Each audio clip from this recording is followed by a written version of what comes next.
भौबीजाङ्कुरजनना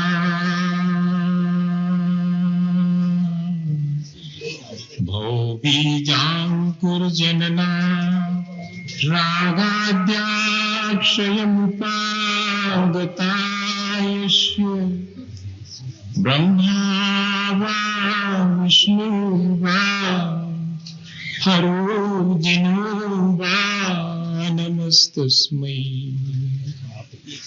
जो विद्यादि सागर सुधी जो विद्यादि सागर सुधी गुरु है हितैषी शुद्धात्म में निरत नित्य हितोपदेशी। वे पाप ग्रीष्म ऋतु में जल है सयाने पूजूं सतत केवल ज्ञान पाने पूजूं सतत केवल ज्ञान पाने। बोले भगवान महावीर स्वामी की, आचार्य कुंड कुंड स्वामी की, आचार्य गुरुवर विद्यासागर मुनि महाराज की, परम पूज्य 108 श्री क्षमा सागर जी महाराज की, परम पूज्य 108 श्री भव्य सागर जी महाराज की जय, मुनि संघ की जय। बहुत पुरानी घटना है। मैं बैठे बैठे सोच रहा था, बोधिसत्व नाम के एक साधु किसी वृक्ष की छाया में बैठे थे। उनके पास उस देश का राजा पहुंचा और वो भी वहां बैठ गया। राजा ने भिक्षु से निवेदन किया कि वे हमारे साथ भोजन ग्रहण करें। भिक्षु ने उनका निमंत्रण स्वीकार करके उनके साथ भोजन किया, उसी वृक्ष के नीचे बैठकर। जिस समय वे भोजन कर रहे थे, अचानक उन्होंने देखा कि जो पेड़ के ऊपर बैठा बंदर था वो धीरे से नीचे उतरा और वहीं पर जो एक पोटली जिसमें चने के दाने थे वो उठा करके और वापस पेड़ पर जाके बैठ गया। खाने की चीज लेके गया था, इसलिए किसी के मन में कोई भी विकल्प नहीं आया, कोई भी मुश्किल महसूस नहीं हुई। ठीक है, उसको भी खाने दो। यह सबका खाना पीना हो चुका था और राजा निवेदन कर रहे थे भिक्षु से कि कुछ धर्म की बातें बताओ। भिक्षु ने कहा कि बताऊंगा, थोड़ा ठहरो। और इतने में ही देखा कि वो बंदर नीचे उतर रहा है, पोटली उसके हाथ में है। हुआ ये था कि पोटली में से चना खाते खाते उसका एक चना नीचे गिर गया था। अब वो उस एक चने की खोज में नीचे उतरता है, रेत में धूल में परेशान होता है, खोजता है, नहीं मिलता। इस खोज के बीच में कब उसकी पोटली वो छोड़ देता है, उसे ध्यान ही नहीं रहता। पर वो एक चना नहीं मिला, इस बात की निराशा, इस बात की पीड़ा, और उससे वो उदास होकर के चुपचाप पेड़ के ऊपर जाके बैठ जाता है। वो जो चने से भरी पोटली थी वो भी उसकी खो गई, उसे ध्यान नहीं है। लेकिन वो जो एक चना उसका खो गया है, उसकी पीड़ा उसे बहुत है। बोधिसत्व कहता है राजा से कि राजन, मुझे उपदेश देने की आवश्यकता नहीं है। हम अपने जीवन को गौर से देखें तो यहाँ उपदेश अनायास मिल जाते हैं। देखो उस बंदर को पूरी पोटली लेके गया था, पूरी पोटली हाथ में है, उसमें से सिर्फ एक दाना उसका खोया है, ऐसा कुछ भी नहीं खोया उसका, लेकिन जो पास है वो दिखाई नहीं पड़ता। जो नहीं है पास, उसकी पीड़ा खाई जाती है, उसको पाने की इच्छा खाई जाती है। जो मैंने अपने किसी पूर्व पुरुषार्थ से अर्जित किया है वो मेरे पास सफिशिएंट है, लेकिन जब तक सेल्फ सेटिस्फेक्शन ना हो तब तक वो सफिशिएंसी हमारे मन को कोई संतोष या कोई लाभ नहीं दे सकती। मैं सोचता हूं कि हम सब लोगों की अगर बड़ी से बड़ी पीड़ा और उसका कारण कोई है तो वो यही है कि जो पाया है उसकी तरफ ध्यान जरा भी नहीं जाता। जिंदगी भर जो नहीं प्राप्त हुआ है उसको पाने की इच्छा निरंतर हमें पीड़ा में डालती है, सब जानते हैं, लेकिन इसके बावजूद भी हम उससे बच नहीं पाते। अगर हम इच्छाओं से मुक्त हो जाएं तब तो हम ही भगवान ना हो जाएंगे। हम भगवान हो सकते हैं, लेकिन इच्छाओं के, कामनाओं के, वासनाओं के चलते हम स्वयं इस संसार में जन्म मरण और बुढ़ापे की पीड़ा, आर्थिक अभाव या कि प्रतिष्ठा की कमी, दुनिया भर की जितनी चीजें मेरे को असंतोष दे सकती हैं उन सब से हम गुजर रहे हैं और कोई वजह नहीं। क्या करें हम इच्छाओं को तो जीत नहीं सकते। इच्छाओं से रह तो हम संसार में रह के हो नहीं सकते। तब तो फिर कोई मामला बना नहीं। आपने बात तो बड़ी अच्छी कही कि इच्छाएं नहीं होनी चाहिए, लेकिन इस संसार में रह करके कोई इच्छा से मुक्त हो सकता है क्या? तब फिर हम इसको इस तरह सोचें तो क्या हम इच्छाओं की पूर्ति करें क्या?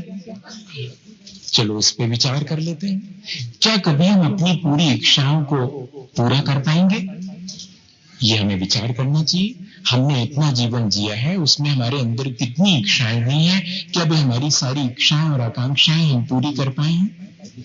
हुआ तो यह है कि हमने एक इच्छा पूरी की है, उसके साथ और सैकड़ों इच्छाएं हमारे भीतर पैदा हुई हैं, और उस एक इच्छा के पूरे करने का सुख कम मिला है, उसके साथ पैदा हुई अनेक इच्छाओं की पूर्ति नहीं हो पाने से दुख ज्यादा हुआ है। हमारे जीवन का अनुभव तो ये है।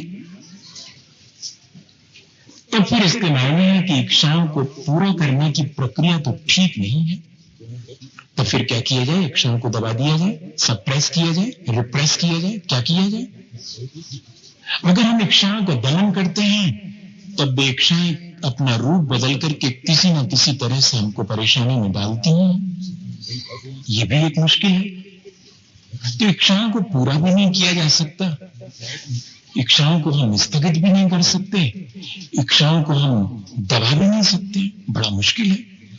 फिर क्या उपाय किया जा सकता है? इच्छाओं को पूरा तो कर सकते हैं। ऐसा मन में फिर से विचार आता है कि कुछ इच्छाएं तो पूरी हमें कर लेनी चाहिए। जैसे हमको भूख लगी तो हमें खाना खा लेना चाहिए, हमारी इच्छा पूरी हो गई। लेकिन ये इच्छा पूरी कितनी देर के लिए हुई है, ये तो और मुश्किल बात हो गई। हम तो सोच रहे थे कि ये इच्छा पूरे से पूरी हो जाएगी, एक बार खा लिया हो गया, एक बार कपड़े पहन लिया, अब ना बार बार कपड़े पहनना ना उतारना। लेकिन ये तो मामला गड़बड़ है। अगर मैं कपड़े एक पहनता हूं तो 1-2 दिन चलते हैं, 4 दिन बहुत हिम्मत करके मैं नाम धो लूं, अगर तो 10 दिन चला लूंगा, और क्या करूं इससे ज्यादा। जीवन भर तो एक ही प्रकार का कपड़ा नहीं पहन के चला जा सकता।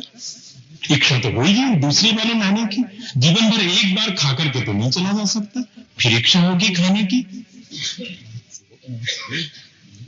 मामला तो बहुत उलझन भरा लगता है।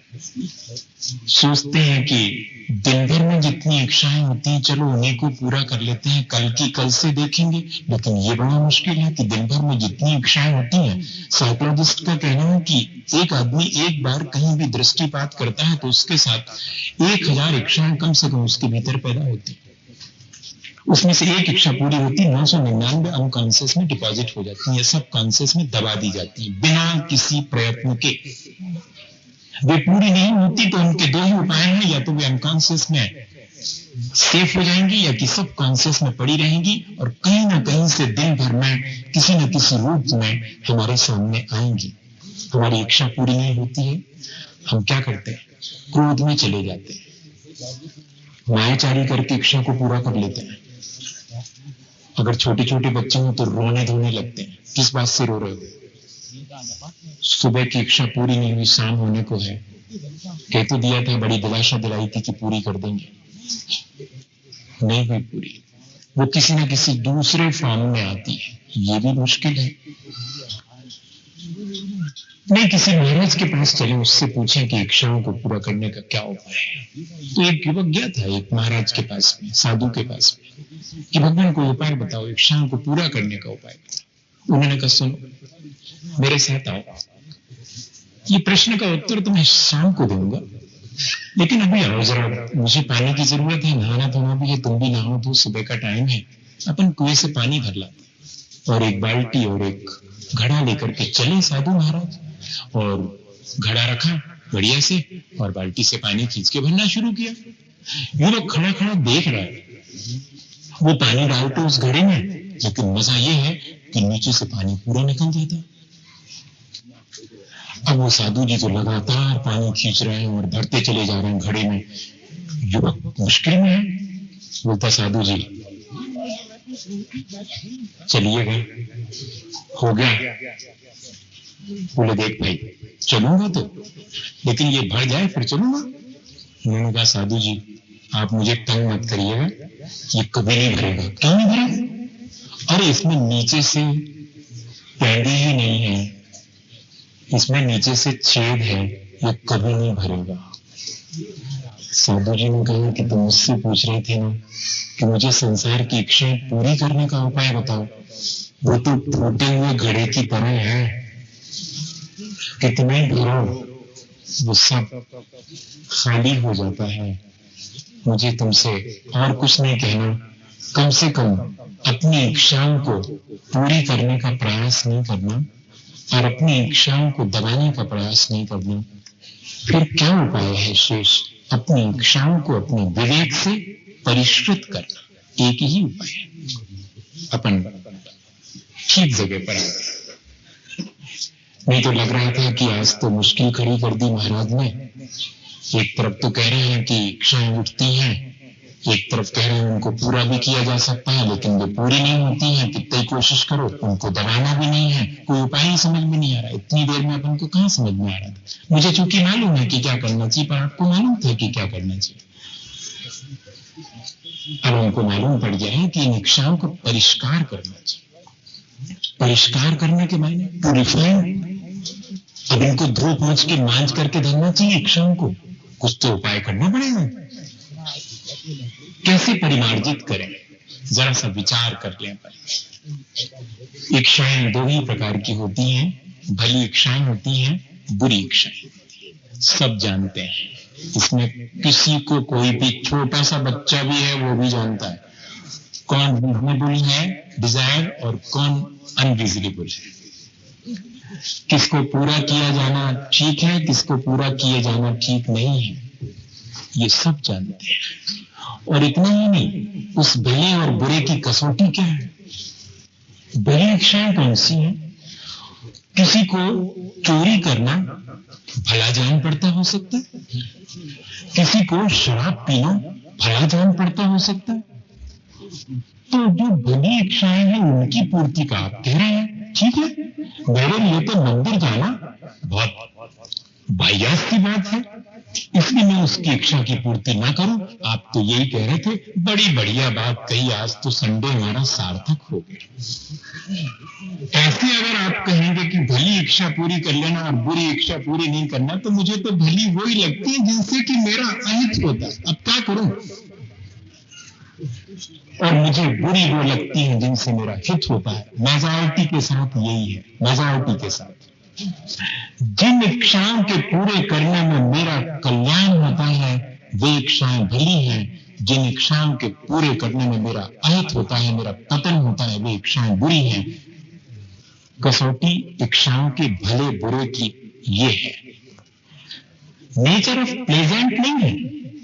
जिसमें मुझे सुख लगता है वो इच्छाएं पूरी करना, desire of pleasant, desire of pleasure, वो नहीं है। वो तो हम अनादिकाल से करते आ रहे हैं। जिसमें मुझे सुख मालूम पड़ता है वो मैं इच्छाओं की पूर्ति करता हूं। लेकिन जरूरी नहीं है कि जो मुझे अच्छा लगता है, जो मुझे सुख पहुंचाता है, वो मेरा हित भी करता है। लेकिन जो जो मेरा हित करने वाली चीज है वो मुझे सुख देने वाली भी है, ये ध्यान रखना। इसका ध्यान नहीं रहता। बचपन से हमें यही सिखाया जाता है कि जिसमें तुम्हें सुख हो लगे वो करो। मैं तो निमित्त बन सकता हूं उसमें, इसलिए ये सावधानी रखना। और ऐसी इच्छाएं तो मैं पूरी करूंगा ही नहीं जिससे कि मेरा भी अहित होता हो और दूसरे का भी अहित होता हो। इतना जरूर है कि मैं दूसरे के हित के लिए अपने सुख छोड़ सकता हूं। यह भी एक बहुत ऊंची अवस्था है, और उस तक पहुंचने से पहले और दूसरी अवस्थाओं पर बात कर लिया, जिसमें मेरा हित है और दूसरे का भी हित है। मैं अपनी वाणी से अगर मधुर बोलूं तो मेरा भी हित है और दूसरे का भी हित है। मैं अपनी वाणी का उपयोग सच बोलने में करूं तो मेरा भी हित है और दूसरे का भी हित है। कौन सा वाला सच? जिससे दूसरे का और मेरा हित होता है वही सच है, और बाकी सब झूठ है। ये ध्यान रखना। सच वही होता है जो हित का होता है, बाकी सब झूठ के कैडर में जाएगा। आप क्या जानते हैं क्या नहीं जानते ये बिल्कुल अलग चीज है, लेकिन सच क्या चीज है? जो दूसरे का हित करता है वही सच है, बाकी सब झूठ है। इस पर तुम कभी फिर विचार करेंगे। पर वाणी से सच बोलना, वाणी से मधुर बोलना, और शरीर से वही सब कुछ करूंगा जिससे कि मेरा और दूसरे का हित होता हो। जैसे मैं पूजा पाठ करता हूं, जैसे कि मैं और भी कोई धार्मिक क्रियाएं करता हूं, तो उससे मेरा हित होता है, दूसरे का हित भी नहीं होता। भले दूसरे का, मेरे उपवास करने से दूसरे का भला हो या नहीं हो, पर मेरे उपवास से मेरा भला तो होता है। पर इतने से काम नहीं चलेगा। एक होता है हमारा अपना चरित्र और एक होता है हमारा राष्ट्रीय चरित्र। हमें उसका भी ध्यान रखना पड़ेगा अपनी इच्छाओं की पूर्ति के लिए। जबकि मुझे 24 घंटे अपनी इच्छाओं की पूर्ति करनी, उसके लिए उपाय बता रहा हूं मैं। बुरी इच्छाओं को स्थगित करना है और भली इच्छाओं को पूरा करना है। लेकिन भले और बुरे की समझ मेरे अंदर हो तब ना। भली इच्छाएं वे सब हैं जो कि वाणी से भी दूसरे का भला करती हैं, शरीर से भी दूसरे का भला करती हैं, और मन में भी दूसरे के भले का विचार आना चाहिए। बस इतना ही है। वो जो मैं आपसे कह रहा था कि वो जो अपने अंदर में इंडिविजुअली अपनी इच्छाएं पूरी करता हूं, क्या उसको ऐसा कर सकता हूं जिससे कि मेरा अपना दूसरे का भी हित हो अपने साथ साथ। चले जा रहा हूं मैं ट्रेन में बैठ करके, सपोज करिएगा, उदाहरण दे रहा हूं। एक व्यक्ति हैं जो कि ट्रेन में जाते हैं और वो अपनी सीट पे बैठे हैं, अपने में देखते हैं कि एक युवक आता है और सूटेड बूटेड है बढ़िया से, और दोनों पैर ऐसे करके और सीट पे बैठ जाता है। सीट तो पूरी गंदी हो गई, दूसरे के बैठने लायक नहीं रही। ये तो ठीक नहीं है। भले आप कितने प्यारे व्यक्ति हो, लेकिन आपका राष्ट्रीय चरित्र तो ठीक नहीं है। आप जो राष्ट्र की संपत्ति है उसको इस तरह से उसका मिसयूज कर रहे हैं। काहे के लिए? अपनी इस शिक्षा की पूर्ति के लिए कि मैं आराम से बैठूं। आप अपनी इस शिक्षा की पूर्ति के लिए, आपको उससे सुख मिलेगा, आपका उसमें भला भी है, लेकिन ये तो ठीक नहीं है। वो जनाब जो बाजू में बैठे हैं, बुजुर्गवार हैं, वो क्या कहते हैं? कि अपने अपने बैग में से एक पेपर निकालते हैं और उनके दोनों पैर पकड़ते हैं और कहते थोड़ा उठाइएगा। थोड़ा तो मैं उठा रहा हूं, थोड़ा आप उठाइए। क्यों क्यों क्या कर रहे हैं आप? कुछ नहीं, थोड़ा उठाइएगा। उसको पहुंच के उसके नीचे एक पेपर बिछा देते हैं, कहते अब रखिएगा, आराम से बैठिएगा। अब बताइए, मैं अपनी इच्छा की पूर्ति कर रहा हूं, लेकिन दूसरे का अहित ना हो, भला हो, ये मेरा अपना राष्ट्रीय चरित्र भी है। ये मेरा अपना, मुझे ध्यान रखना पड़ेगा। केले के छिलके मैं छील करके वहीं डाल देता हूं ट्रेन में, और दूसरा एक उठाता है उसको और अपने ओवरकोट की जेब में रख लेता है। हम उसे बहुत वाहियात आदमी मानते हैं, गंदा आदमी मानते हैं, लेकिन उससे पूछो कि ऐसा क्यों करते हो, तो वो कहता है कि इधर गंदगी फैलेगी, मैं अपने पॉकेट में रखी हूं, जब स्टेशन पर उतरूंगा तो डस्टबिन में डाल दूंगा। ये उसका राष्ट्रीय चरित्र है। ये उसने अपनी इच्छाओं को पूरा करने के लिए अपने मन को हमेशा भला करने वाला, दूसरे के बारे में भला सोचने वाला, वाणी भी भली बोलने वाला, क्रिया भी भली करने वाला। क्या इसमें से एक आध चीज हमारे जीवन में आती है? यही ले लो, यहाँ आए होंगे, हमको बढ़िया से, मैं तो देखता रहता हूँ, सुबह भी देखता रहता हूँ, आज दोपहर में भी निकला था तो देखता रहता हूँ, कितने हाथ 10-25 हाथ लगे थे। किसके लिए? यहाँ इसको ऐसा बना दें कि लोग आके बैठ सके। लेकिन हमारे मन में कभी इस बात के लिए थैंक्स आया? हम यहां से जाते समय क्या एक बार नजर फेराएंगे कि हमारे द्वारा इस फर्श पर कोई गंदगी तो नहीं फैला दी गई? हमने अपनी इच्छा तो पूरी कर ली प्रवचन सुनने की, लेकिन उसके साथ साथ मेरा और भी दायित्व था, मेरे इस इच्छा की पूर्ति में किसी का कहीं कोई डिस्टर्ब तो नहीं हुआ है, कहीं कोई गड़बड़ तो नहीं हुआ है, इसका ध्यान रखती है कि नहीं? यहीं तो यहीं, बहुत दूर नहीं जाना, बहुत प्रैक्टिकल बात है।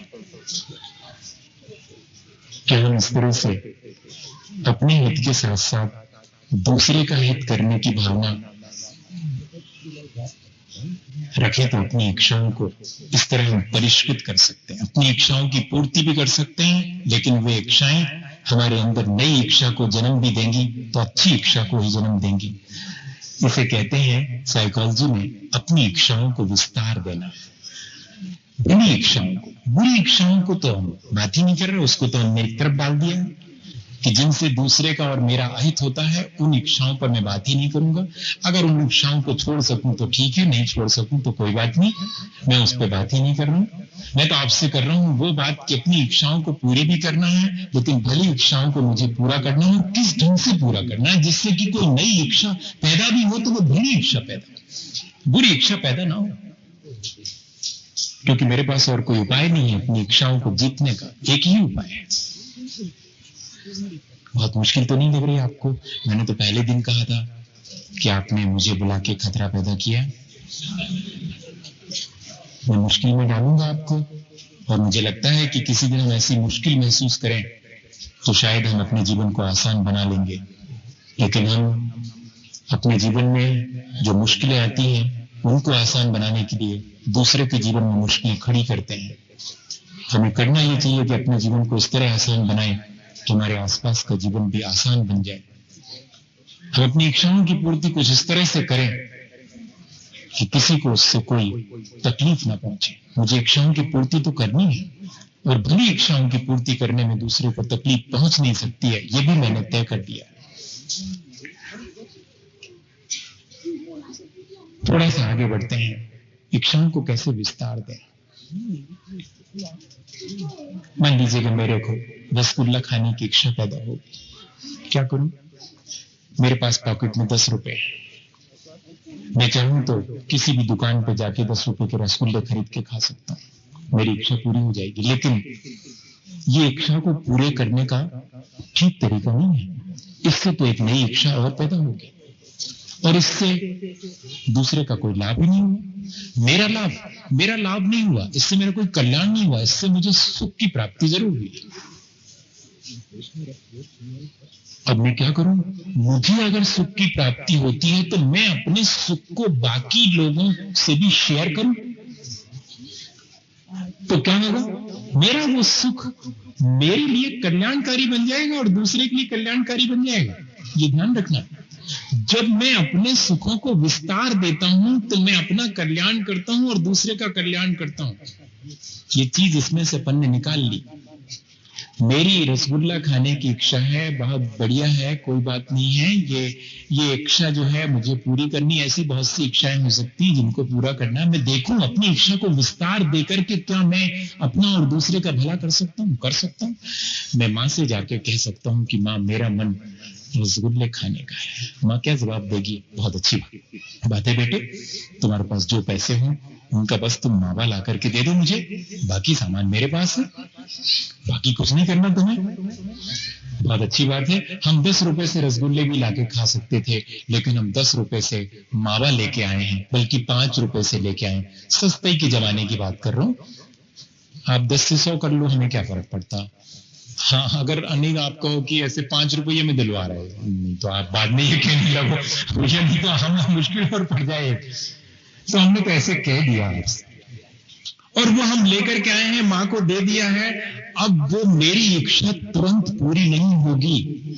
मेरी इच्छा पूरी तो होगी लेकिन तुरंत पूरी नहीं होगी। मेरी इच्छा सिर्फ मेरा ही, मुझे ही सुख नहीं पहुंचाएगी, बल्कि मेरे लिए सुख के साथ साथ कल्याणकारी भी होगी और दूसरे को सुख पहुंचाने के साथ साथ कल्याणकारी भी होगी। मैं ऐसे अपने सुख की पहुंचाने वाली इच्छाओं को भी कल्याण की इच्छाओं में कन्वर्ट कर सकता हूं, इस तरह विस्तार देकर के। और फिर क्या होता है कि 2-3 दिन में माँ रसगुल्ले बनाती है, सारा घर बैठ करके रसगुल्ले खाता है। मैं भी खाता हूं, मेरी इच्छा थी, लेकिन मेरे मन में सबके साथ बैठ के खाने में जो आनंद आता है वो तो मेरे लिए कल्याणकारी है।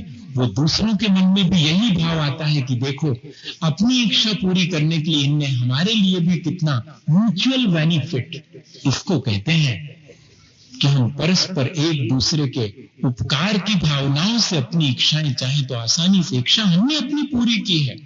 आचार्य महाराज कहते हैं कि किसान इसलिए श्रेष्ठ माना जाता है भारत में कि भावना भाता है पानी बरसे।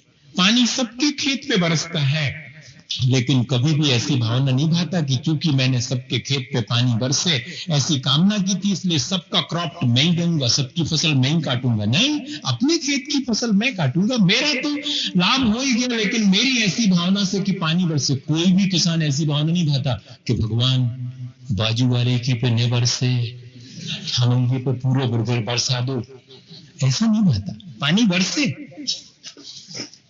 उसकी इच्छा भी पूरी होगी और दूसरे का भी कल्याण होगा। क्या हम ऐसा अपने जीवन में, मैं तो सिर्फ आपको एक विचार दे रहा हूं, आप इन विचारों को विस्तार दें।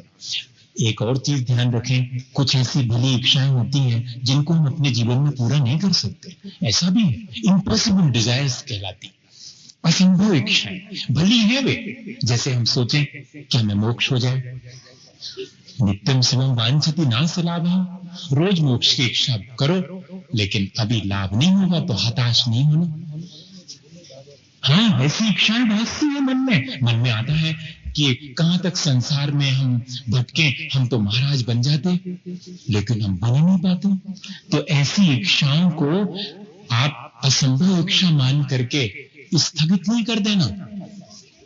ऐसी इच्छाओं को पूरा नहीं होने पर हताश भी नहीं होना, ऐसी इच्छाओं को कंटिन्यू रखना। दुखो कम्मखो वैगाओ सुवैगम्यम समाहिमन्नम जिनगुण संपत्ति हो मंचम, मेरे दुखों का क्षय हो, मेरे कर्मों का क्षय हो, मुझे बोधि की प्राप्ति, मुझे अच्छी गति मिले, मुझे समाधि की प्राप्ति हो, मुझे ज्यादा क्या कहूं, मुझे अपने अनंत गुणों की, जो कि भगवान को प्राप्त हुए, उन गुणों की प्राप्ति हो। ये जो डिजायर इम्पॉसिबल है, हालांकि कभी पूरी नहीं होने वाली इस जीवन में, लेकिन ये इच्छा अगर हम करें और इसको, इस इम्पॉसिबल डिजायर को अपने और दूसरे के लिए हित के करें, कैसे, इसका उपाय बता देता हूं।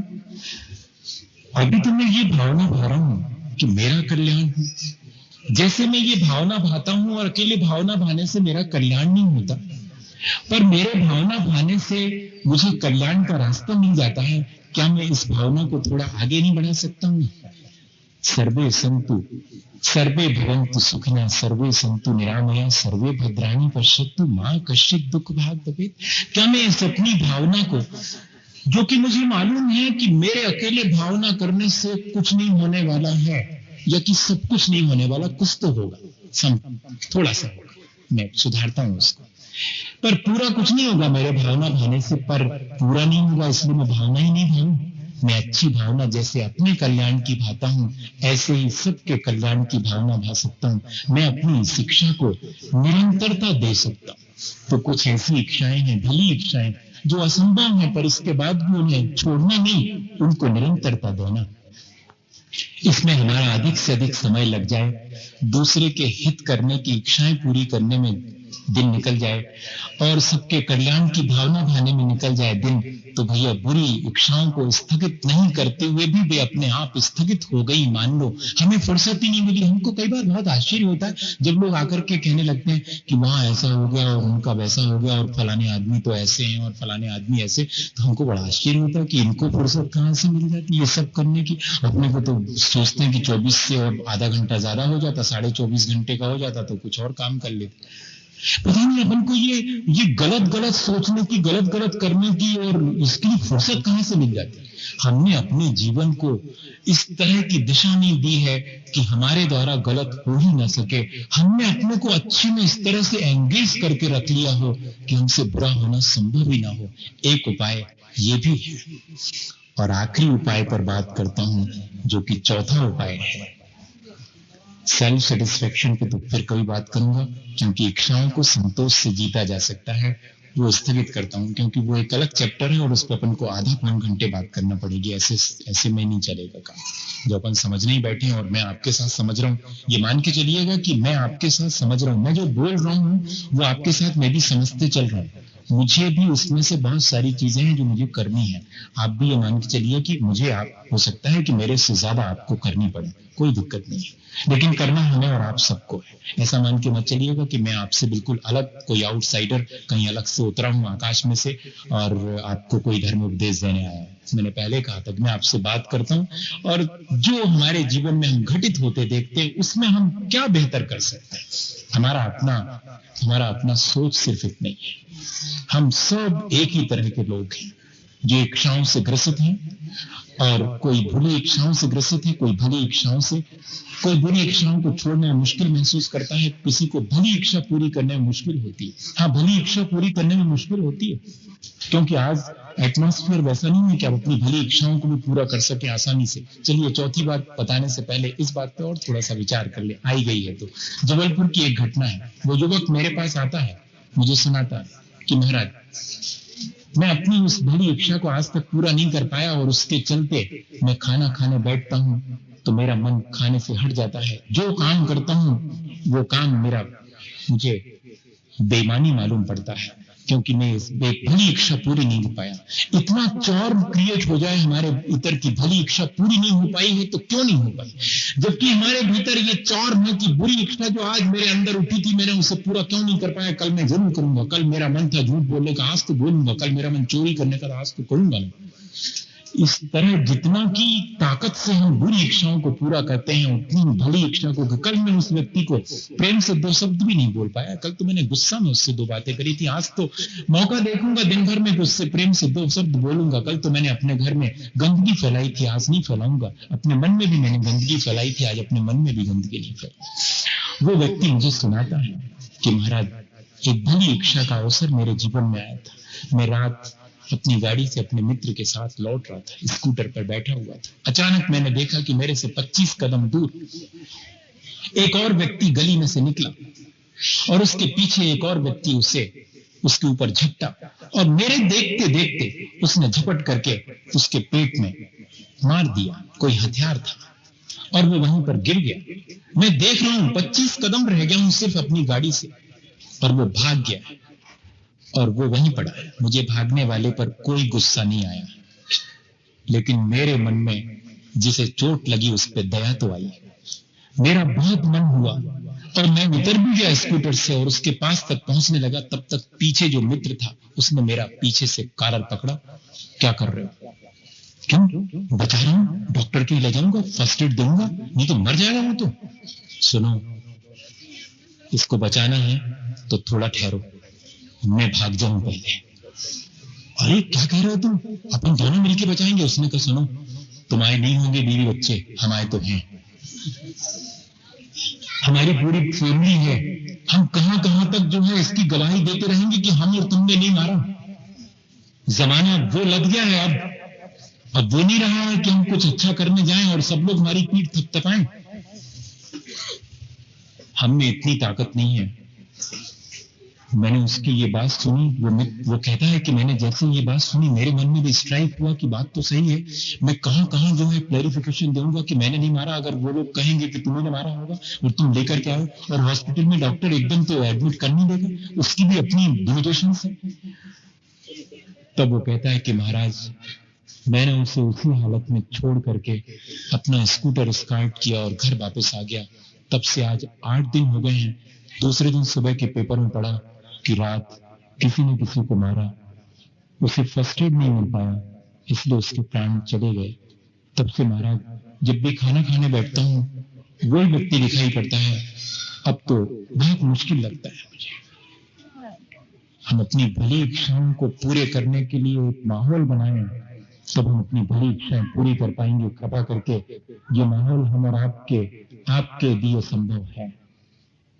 हम भली इच्छाएं पूरे करने वाले की पीठ नहीं थपथपा रहे हैं, इसलिए कोई भली इच्छाओं को पूरे करने के लिए कोशिश नहीं करता है, और हम उससे कोई संदेश भी नहीं ले पाते, क्योंकि हमें बहुत थोड़े लोग अपनी भली इच्छाएं पूरी करते दिखाई पड़ते हैं। सब अपनी बुरी इच्छाएं पूरे करने में लगे तो हम सोचते हैं कि हम क्यों अलग थलग हों, हम भी अपनी इच्छाएं पूरी करेंगे जब सब कर रहे हैं। इसलिए कृपा करके अगर एक भली इच्छा आपकी पूरी करने में आपको थोड़ी सी परेशानी मोल लेनी पड़े, तो वही चौथा प्रकार है कि अपने थोड़े से सुखों को छोड़कर अगर अपनी इच्छा की पूर्ति में दूसरे का कल्याण होता है तो अपने सुख छोड़ देना, कोई हर्जा नहीं, अहित नहीं होगा। थोड़ी परेशानी आ सकती है, थोड़े दुख आ सकते हैं सिर पर, लेकिन कल्याण ही होगा, उसका भी और अपना भी। इसके लिए एक छोटा सा उदाहरण सुनाऊंगा आपको। मेरे ख्याल से मैंने ईमानदारी से आपसे बात की है। मुझे जितना ज्ञान था, मुझे जितना अनुभव था, उतना मैंने आपको सुनाया है। और भी मेरे से ज्यादा अनुभवी लोग होंगे, और भी मेरे से ज्यादा ज्ञानवान लोग होंगे। हम उन सब की मदद में और उन सब के अनुभव और उनके ज्ञान से अपनी इच्छाओं को धीरे धीरे परिमार्जित करके और बैलेंस लाइफ बनाएं। कल जिन बुरी इच्छाओं को पूरा करने में मैंने अपना बहुत वक्त दिया था, आज उसमें से एक बुरी इच्छा मिल कर दूंगा तो समझना कि मेरा ये बात करना सार्थक हो गया। कल मैंने अपनी एक भली इच्छा पूरी करने से स्थगित कर दिया था, आज मैं उस भली इच्छा को पूरी करने के लिए संकल्पित हूं, तो भी मेरा काम हो गया। ऐसे एक एक स्टेप हम आगे बढ़ेंगे। ये मुझे सहसा भूल गया वो कहानी के राइटर कौन से हैं। हेनरी, फॉरेन राइटर है, इंग्लिश की कहानी है, the last leaf the masterpiece. कहीं कहीं पर लास्ट लीफ के नाम से छपी है, कहीं पर मास्टरपीस के नाम से छपी है। वो घटना है एक कलाकार के जीवन की घटना है। वो एक बहुत वृद्ध कलाकार था जिसने एक कला का केंद्र खोल रखा था। उस केंद्र में बहुत से लोग थे जो उसकी कला से लाभ लेते थे। वहां पर एक बहन आई, वो भी बहुत अच्छी आर्टिस्ट थी। वो वहां उस वृद्ध के निकट रह के आर्ट सीखने लगी। और भी लोग थे, वे सब एक दूसरे से परिचित हुए। उस बहन के साथ एक और उसकी मित्र उसी कमरे में रहा करती थी। एक दिन आकर के उस मित्र ने, मैं कहानी को अपने ढंग से सुना रहा हूं, उन्होंने अपने ढंग से लिखा है, आप अगर कहीं मिल जाए तो पढ़ना, वो अलग ढंग से लिखा उन्होंने, मैं अपने ढंग से सुना रहा हूं, मुझे इतनी छूट जरूर दीजिएगा आप। मैं उसको एज इट इज नहीं सुना रहा, पर उसका जो भाव है तो बिल्कुल ज्यों का त्यों है, मैं उसमें कहीं कोई डिस्टर्ब नहीं करूंगा। एक दिन उस बूढ़े को खबर मिलती है, उस कलाकार को, बूढ़े कलाकार को, कि वो जो एक नई स्टूडेंट आई है, उसके मन में धीरे धीरे बहुत डिप्रेशन आना शुरू हो गया। कारण को समझ में नहीं आता। वो कहती है कि उसके कमरे में जो खिड़की है, उससे बाहर जो पेड़ उगा हुआ है, जो कि बिल्कुल जीर्ण शीर्ण हो गया है, वो कहती है कि इसमें जितनी पत्तियां हैं उतने ही दिन मेरे जीवन के शेष रह गए। ये बात उसके भीतर कहीं घर कर गई, जबकि वो बहुत अच्छी आर्टिस्ट है। अब उसका आर्ट बनाने में मन ही नहीं लगता। वो रोज टूटते पत्ते देखती है, पेड़ बूढ़ा हो गया है, इसलिए पत्ते टूटते ज्यादा हैं, नए तो आना ही बंद हो गया है। बहुत सारे साइकोलॉजिस्ट को बुलाता है, वो साइको ट्रीटमेंट भी देता है कि क्या किया जाए, लेकिन उसके मन से ये बात नहीं जाती। एक दिन बहुत आंधी पानी तूफान आता है और वो अपने कमरे में, उसकी खिड़की पर पर्दे डाल दिए गए हैं कि वो बाहर ना देखे, लेकिन जब उसको वो दौरा आता है तो उठ करके जाती है, वो खिड़की का पर्दा हटा के देखती है, मुस्कुरा देती है कि बस थोड़े से पत्ते और शेष रहे, मेरा जीवन भी थोड़ा सा और शेष रहा। कभी कभी अपने को ऐसा नहीं लगता, कभी कभी अपने भी जीवन से अपन ऐसे हताश नहीं हो जाते हैं, या अपन नहीं होते तो कोई और हो जाता है, क्या अपन उसकी मदद करते हैं? अब देखिए कैसे मदद की जाए, इस कहानी में यही बताया गया है। मैंने जब पढ़ी थी तो मुझे बहुत अच्छी लगी, पर करने में बहुत कठिन लगी। आपको भी लगी कि करने में बहुत कठिन लगेगी, लेकिन क्या करें, जो जो कठिन है करने में, वो एक बार करके तो देखना पड़ेगा, उसमें हित होता हो अगर तो।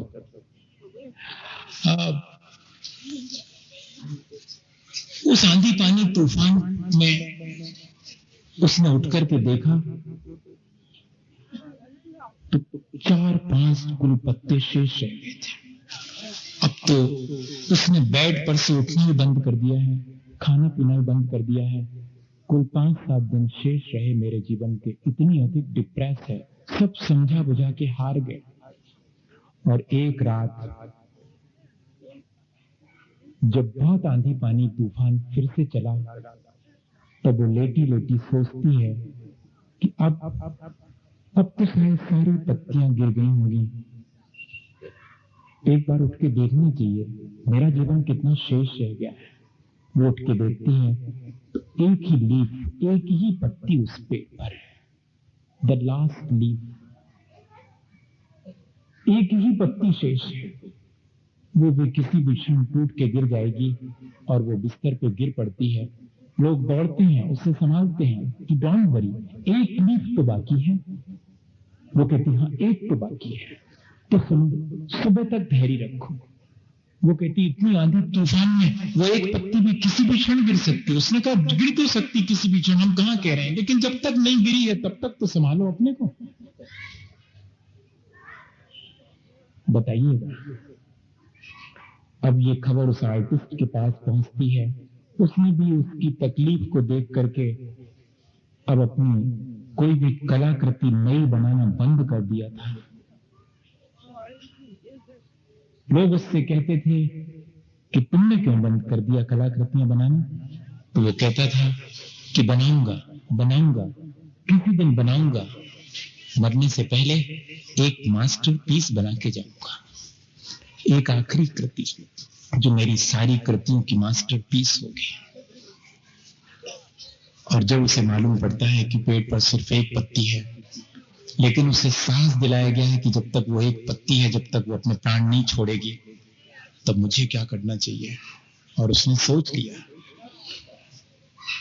और उसने क्या सोचा, वो रात 10 बजे 12 बजे चुपचाप अंधेरे में लालटेन लेके और सीढ़ी लेके निकलता है।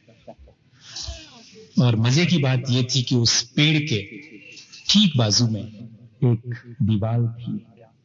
वो उस दीवार पर पूरा उसे वॉश करके पेंट करता है और उस दीवार पर इस तरह से एक पत्ती बनाता है कि उस खिड़की में से जब भी वो देखे तब वो पत्ती पेड़ में लटकी हुई दिखाई पड़े।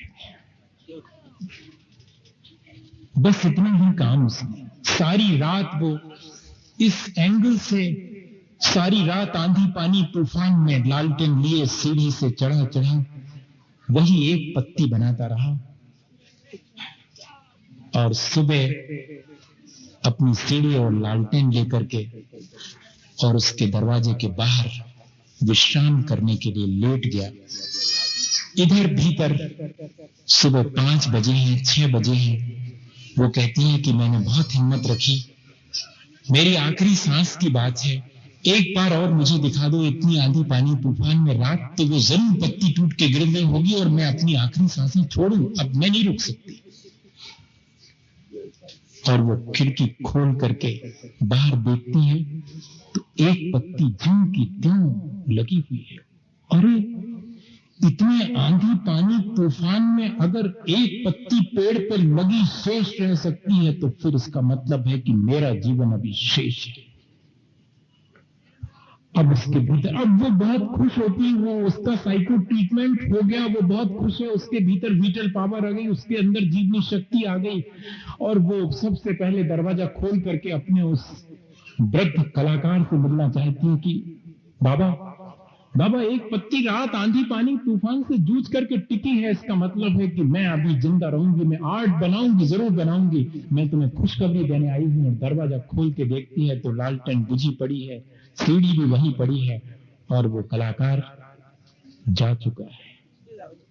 The last leaf, the masterpiece. अपने सारे सुख छोड़ करके दूसरे के हित के लिए हमने कभी आज तक कुछ नहीं किया होगा। अब हमें ये तय करना है कि हमारा जीवन भी अगर दूसरे के कल्याण के लिए हमें देना पड़े तो क्या इसकी हमारे पास तैयारी है?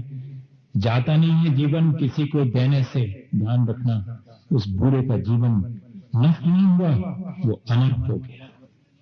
वो अपने उस एक मास्टरपीस से क्या बनाया था? उसने सिर्फ एक लीफ बनाई थी, लेकिन वो लास्ट लीफ थी जिससे कि एक व्यक्ति का पूरा जीवन बच गया। काश ऐसे क्षण कभी हमारे जीवन में आए, कभी हमें भी ऐसा अवसर मिले कि हम अपने जीवन में अपने थोड़े से सुखों को छोड़ करके दूसरे का कल्याण कर सकें, तो हमारा जीवन शायद सफल होगा। हम अपनी इच्छाओं को ठीक ठीक पूरा कर पाए होंगे और अपने जीवन को भी हमने सार्थक किया होगा। इसी भावना के साथ मेरे साथ नमोकार करिए कि हम सब अपनी भली इच्छाओं को पूरा करें, बुरी इच्छाएं हमें पूरे करने का वक्त ही न मिले, और वे सब भली इच्छाएं हमारे साथ साथ सबका कल्याण करें। इसी भावना के साथ मेरे साथ नमोकार।